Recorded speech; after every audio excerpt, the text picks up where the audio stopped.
Babantayan po natin mga kababayan itong whistleblower natin kababayan from America na si Dean Chase. Dahil tinatarget na po siya mga kababayan ng mga demonyo, mga satanas. Akalain nyo, nilalatagan na pala siya ng patibong mga kababayan. Tinangka siyang i-feed ng mga wrong information para makasuhan siya ng inciting to sedition. Dahil sa hawak na dokumento ngayon ni Dean Chase mga kababayan, galing mismo sa Police Archive sa Amerika, ay malamang gusto siyang patahimikin, kaya nila ito bibitagin at ikulong sa pamamagitan ng pagbitag sa kanya dito sa tangka nilang pag-feed ng wrong information. Panoorin niyo po mga kababayan ha. By the way mga kababayan, kailangan po nating i-follow ha. Sa lahat ng mga nanonood ngayon, i-follow nyo ang page. Facebook lang po mga kababayan. Ewan na natin kung may YouTube. Facebook page ni Dean Chase. Dean Chase. Hanapin niyo po sa Facebook mga kababayan. I-follow natin. Paramihin natin ang kanyang mga followers mga kababayan para mahirapan ang mga bangag kung mayroon man silang tangkang ligpitin itong ating kababayang OFW. Dahil habang lumalaki ang kanyang impluensya mga kababayan hindi na nila ito basta-basta magagalaw dahil maraming makakaalam. Panoorin niyo po ha. So na ko'y na-receive ng message. Daghan dito kong na-receive ng message. Ang dami kong na-receive ng message. Kanang daghan kay mga hate messages and mga message, very insinuating messages sa nga mura. Mga hate messages daw at mga very insinuating messages ang tinutukoy natin dito mga kababayan, yung mga patibong na mga messages na pinadala para i-uter niya mga kababayan, i-utter, sabi nga ni Dan Fernandez. At once na na-uter niya iyon, pwede na siyang makasuhan. Ilang nag-hope sila bang gamiton ganin ako niya obvious. Umaasa sila mga kababayan, naggagamitin niya yung mga patibong ng mga messages na sinad nila. Pagid kayong mga information nila gipanghatag. Na obvious naman na kaduda-duda, something is fishy. Kay mo lead into inciting sedition. Nagli-lead sa inciting to sedition. And I think that's what they were trying to do with the live kunuhay ni Lisatanas, ni Butete, ni Baki. Naiintindihan nyo naman yun, no? Butete, baki. Yung baki, mga kababayan, palaka. Ibangag. So, they were hoping mag-post ko nga puting daghana about napa sa Amerika si Kuan, napa sa Amerika nya kuan addict na daghan kay pang post by pang reveal to sila mag-reveal ko. Kidaghan yun kayo. Karon, mamagod sila kay Now, hindi kasi nila alam. na akong superpower is playing dumb. Na ang kanyang superpower mga kababayan, ability. Nagpe-play dumb siya mga kababayan Kunwari, walang alam, ganyan. Sumasakay-sakay lang mga kababayan, pero at the back of his mind, I know what you're doing. That's my superpower. When I play dumb ang good. Speaking of superpower, naalala tuloy natin ito si Dean Chase na may kamukha siyang superhero. Pero sa anime, They think that I'm not, catching up to what they want to do, that they're trying to do. So, sakay-sakay ragid ko. Sumasakay-sakay lang ako sa kanilang mga feed, mga kababayan. Pinifeed siya ng kaduda-dudang mga impormasyon Naiusa, gyud nga. May isa mga Kanang kababayan. all out, gid kaayo, phone conversation, consent. Na all out mga kababayan na pati mga phone conversation sinisend sa kanya. Kanang, kuan ko na siya, katrabaho ko na siya, speaker ko na siya sa una sa kuan sa Malacanang. Ang pakilala niya mga kababayan ay speaker daw siya sa Malacanang. Hindi ba si Claire Castro yan? Speaker dati pala daw mga kababayan. Speaker? May speaker ba si PBBM sa Malacanang? And I'm going to reveal the name later, but I'm not going to reveal the face. Kaya kibaw ko nga, dili na niyang face, kibaw ko gagamit na siya. Pero hindi ko i-reveal ang face dahil alam niya mga kababayan na gumagamit lang yan ng peking mukha. Now sila yung tao. Yung mukha ng ibang tao. So anyways, mauna ni. So eto na. I-send kay conversation sa kanang attorney. Ang kanyang sinend mga kababayan is conversation ng attorney. Niya og attorney.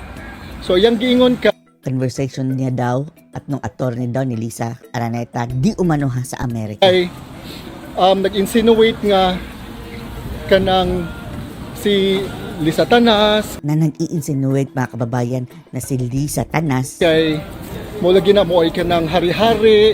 Na si Liz Satanas ay siyang naghari-harian. Diyan sa Pilipinas mga kababayan, sa Palasyo Malacanang. Which is tinood masagid kanang Which si Lisa- is true. Which is true, sabi ni Dean Chase mga kababayan. Na siya naman talaga ang naghari-harian. Tanas mo masagid hari-hari gid ya. Bongbong Marcos cannot do anything without Lisa Tanas. Oh. We know that. We know this. We know that the president of the Philippines is nothing without Lisa Nothing. Tanas kay siya maoy gaulo anak tanan. Dahil si Liz Satanas ang siyang ulo ng lahat ng iyan. Siya na Siya yan. Sabi niya. wa nay backbone yung presidente diha. Wala yung backbone ang iyong presidente dyan, sabi ni Dean Chase. Dean, baka! Pero hindi pa naman siguro pasok yan no, sa inciting to sedition. Los ang dako adik pa. Los yung, ano lang, los mga kababayan. Tambalos-los pala yung, word na los mga kababayan. Na shortened lang na word. Tambalos-los isa yung malaking tambalos-los. Adik pa. Sabi niya ha. Eto mga kababayan, hindi naman siguro yan pasok sa inciting to sedition na tawagin niyang adik. Pwede siyang kasuhan ng cyber libel, pero hindi rin pwedeng magsampa ng kaso si BBM dahil presidente pa siya. At kung gagawin man niya yan later on at dadalhin sa korte, paano kung i-request ng korte? Sige, once and for all, mag-drug test. Magkakaalaman. Yatay. Sige ngiwi nga. Deliver. Ngiwi ng ngiwi. Porte niya ngiwi siya nga papangig. Nagdugo ng baba. At sa sobrang ngiwi, dumugo yung bunganga. Anyways. Anyway. So, nisulti siya mo nang gisulti. Katawanan kay gisulti na. Nagtuo siya ka ng gamito na ko as stock ba. Ito yung sinabi ng mga kababayan. Nagpi-feed sa kanya ng fishy na information. Niana ng tawhana. Sabi niya, Ang story daw ni Lisa Tanas. ang story daw ni Katudong Liza, adlaw that day, kay sige sa agi sa tadre ha. Kay katudong ng adlaw dapat yun daw to i-public. It's just that that day daw na insidente mga kababayan, yung nangyari ha, nung may namatay. Dapat daw talaga daw yung i-public. the day nga i-public na unta to ang katong kaso. Pero that day daw mga kababayan na dapat na i-public na yung kaso, naay gikontrata ang mayroong Malacanang nga kinontrata ang Malacanang iikyas kuno. na patakasin si Liza.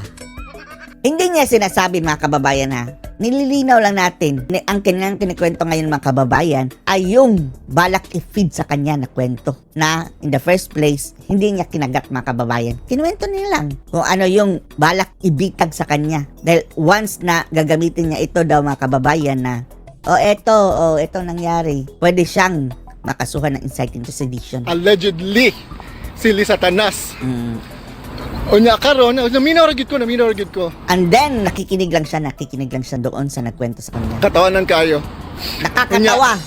Katong kuno nga, the day nga kanang ilan ako nung iikyas. And then, nung the day na daw mga kababayan na ipupuslit ka nila si Liza, di umano ha. Naadyoy nag distract kuno nag-make kuno scene nga pabangbuang kuno iya kuno gigubot.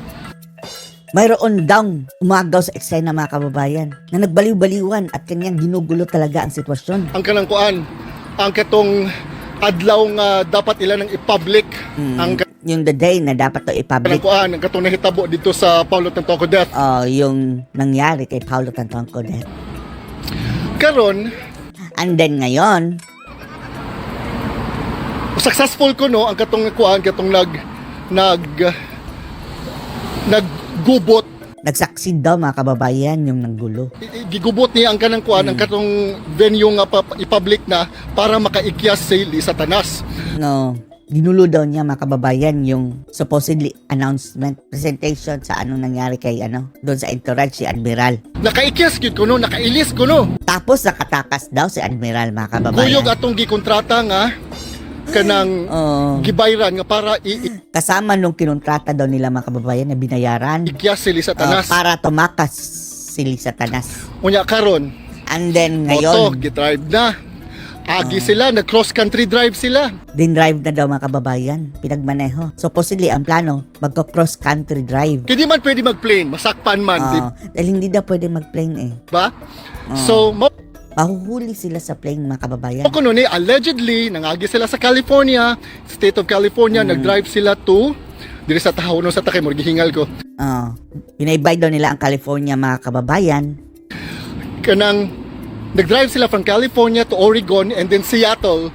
And then pagabot sa Seattle, From California to Oregon and then Seattle. Malapit na po yan sa border ng Canada. cross the border na unta sila sa Canada.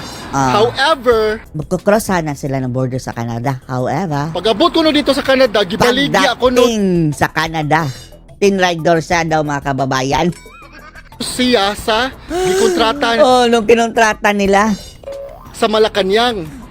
Tinrider na sila, mga kababayan, ng kinontrata ng Malacanang. Gibaligi ang ato niya pagabot dito sa Malacanang ay sa Canadian border, Dahil pagdating doon sa Canadian border, mga kababayan, gibalik na sad sila sa California. binalik daw sila sa California.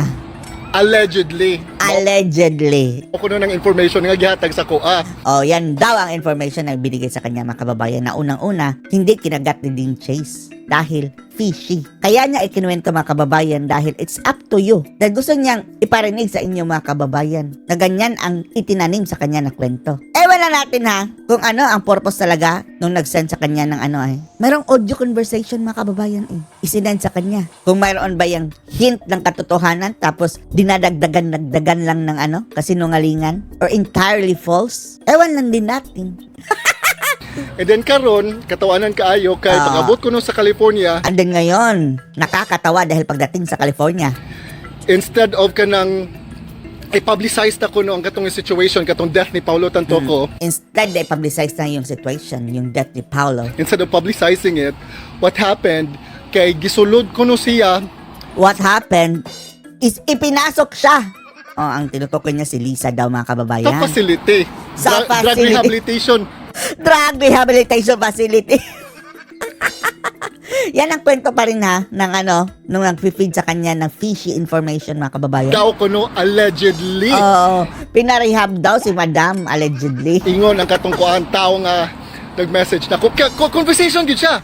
Conversation with an attorney and kanang kuan kuno kanang representative, Malacanang representative or something. Duha ka tao nga nagkuan Dalawang tao daw, mga kababayan, nag-uusap. kasi magasursurya sa background to make it look like it's a real conversation, no? And then yan ingon sila nga And then sinabi nila, after kuno ato nga pagkahitabua after the noon, nangyari na yon. kay ready na for indictment which Ready na daw for indictment. was supposedly today. They were supposed to read the indictment today Supposedly today daw, mga kababayan. and make it public na kanang si Lisa Tanas kay is indeed still in the United States. So, nanagid ko ayong gibuguan kiba man gud mo. Pero, natiktikan na niya, mga kababayan, eto, parang fishy na ito. Baka kala nila, bobo ako. Nasayop sila sa information nga gihatag nako. Kiniana Dahil- within the conversation sa katong recording. Mayroon silang mali, mga kababayan, ang malaking pagkakamali na nagawa nila dahil andun within the recording. Na ako no si Kumar. Andun daw si Kumar, mga kababayan. Di ba? Kilala niyo naman si Kumar. Na ako no si Jinggoy Andun din daw si Jinggoy. Estrada. Estrada. Yan ako. Ibo, baganan ako ba? Wala man si Jinggoy sa Pilipinas. Di ba? Andun man si Jinggoy sa Pilipinas. Conversation yun kayo na. Wala, ano ka ba? Ang ano ka ba, tita? Ano ka ba, Nandito talaga sila. Nag-positive sila sa hair follicle test. Nag-positive daw sa hair follicle test. Pero, sa Amerika, mga kababayan, yung mga drug test, like screening lang, ha, kung mayroong mga insidente. Ilang naman, o di ba kaya dugo? Hindi naman diretso hair follicle, di ba? Nya, di katawag ko nagtuo siya, wala ko. Wa ko'y document holding really what happened. Akala nila, mga kababayan, na wala siyang dokumento. Dahil nakuha niya ang buong police report, mga kababayan, sa anong nangyari. Hawak ni Dean Chase, mga kababayan, ang sabi niya, ni-request na yan sa LAPD Archives Department, Beverly Hills, California. Sa ganyan. Hindi tugma sa kanyang dokumento. Di katawa ko sa they were hoping that I would divulge that information. Siguro, mga kababayan, nag-hope do sila na i-divulge niya kung ano yung hawak ni Dean Chase. Which is really funny. Funny. O sa pagyo, daghan kasi lang nagstorya na there will be no kuan daw. Wala daw kunoy ka ng mga insinuating yun kay mga kanong Ang dami nilang mga kinikwento mga kababayan na pinifeed sa kanya na insinuating talaga. mga maka prapriso gyud nako ba nga mga information ba? Oh, na hahantong sa kanya mga kababayan sa kulungan ng mga impormasyon kapag iyoyoter niya. Oh. See? Pinifeed siya mga kababayan. Parang gusto siyang bitagin ng mga demonyo. Anong masasabi nyo dito? Post your comments below.